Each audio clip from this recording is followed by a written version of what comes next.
Hey, how's it going, everybody? Sarasota, Tim coming to you from Shoot Straight here in lane number 3. I'm going to be testing my Kimber before I send it back to them based on a few ideas I got from the community. Thank you very much. We're going to make sure we got a good grip. Now, I believe I did, but it's worth trying again to see how many more failure to feeds this pistol is doing. Now, I had quite a bit, 10 out of 50 shots on the last time I was out here yesterday, and I'm all prepared to send it back. I've got a return label and all that ready to go, free of charge. Kimber wants to help me out, but let's make sure we genuinely have an issue. I think we do, but we're going to try and make sure we really get a good grip. So let's get at it. All right, gun is fixed. I'll turn the camera around and show you what I'm talking about. Now, don't judge me by the targets because I was just blasting away and I don't have my corrective lenses. And so, far cry from yesterday. I wasn't even in the zone, was I? I was so worried about holding on to the gun correctly. And look, 5, 10, 15, 20, 25 flawlessly. The last couple I actually did some rapid fire. Tried everything I could do, and nothing made this. I'm not going to go anymore. I'm not going to. I want to get out of here. I got to get ahead of the 5 o'clock. But before I send it back, so she's not going back. She's good, and I'll continue to shoot it to verify over the coming days. And if I do have an issue, I've already spoke to them. I can return it. But it seems to be the grip, and I want to thank the subscriber. I can't believe it.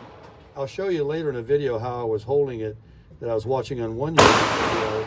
And most people do have their hand differently, but I was concentrating on really keeping a good grip, and therefore not one. She works beautifully, and that's great news. Thanks again for your input and helping me out there. And I would like to add that last night I did lube, clean, disassemble the gun. I was going to make a video on how to do that. And so I'm sure that contributed to something, some additional lubrication, but certainly a limp wrist apparently is what I had. And so, I mean, I just shot 25 shots, slow, fast. This thing is a fantastic, what a kaboom it makes. And I just absolutely love it. It's a 3-inch Kimber 1911, the Ultra Carry 2 two-tone. Crush it. Hey, how's it going, everybody? Sarasota, Tim.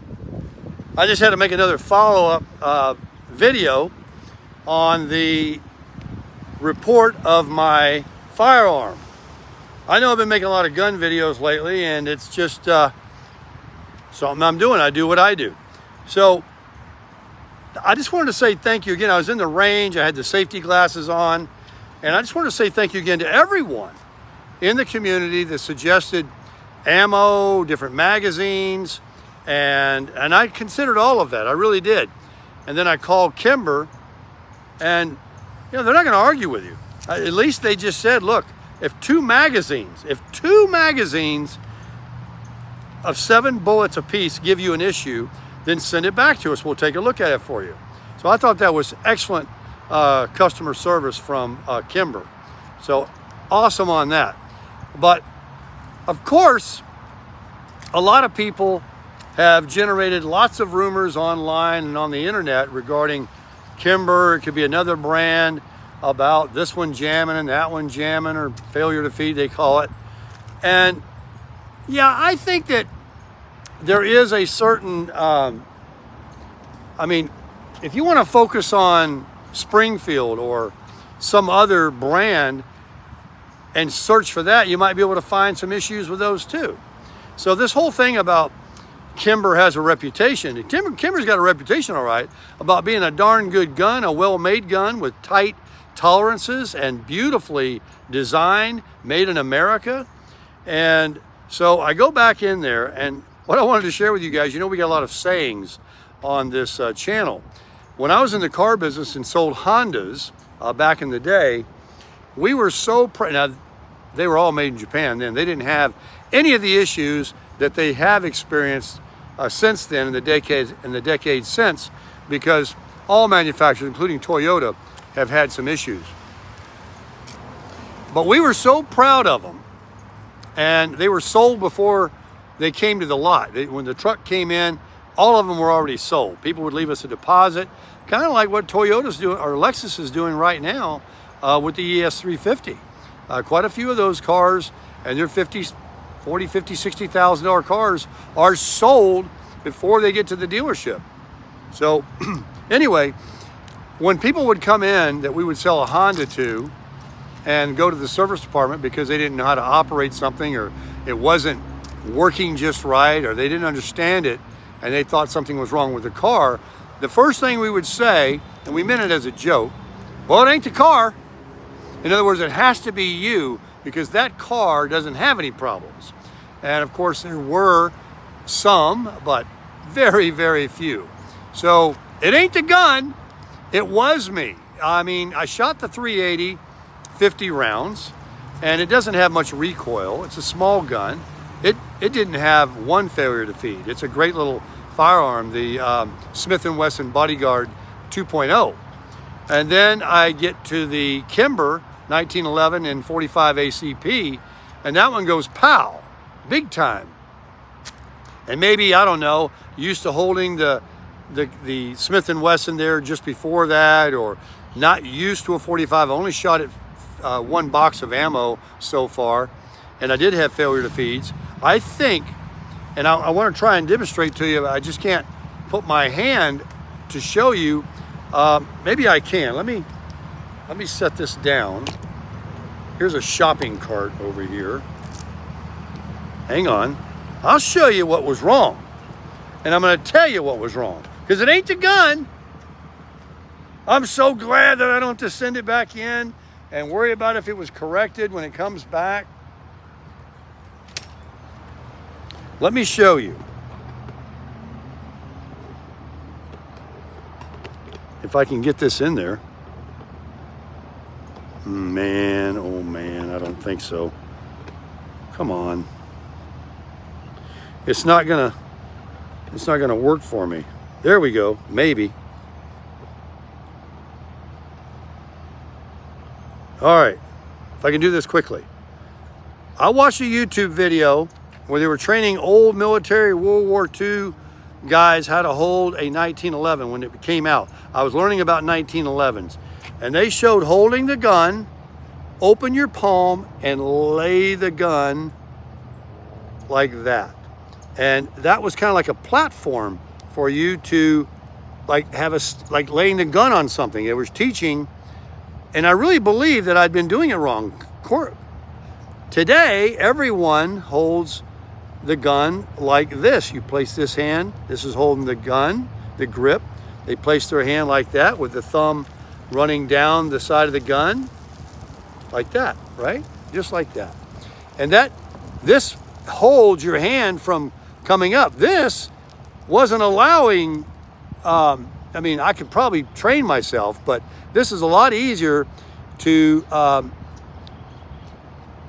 keep, without a real gun in my hand, I'm doing it wrong. But anyway, like this, see? Not like this, like this. And I was concentrating, and I did not have any issue holding that 45 from recoiling. And so I shot it slow, and I'm like, oh, don't jam on me. You know, I'm so worried about it. I shot it medium, and I shot it at the end kind of rapid fire, really holding on to it, because after 25 shots, I mean, that's enough.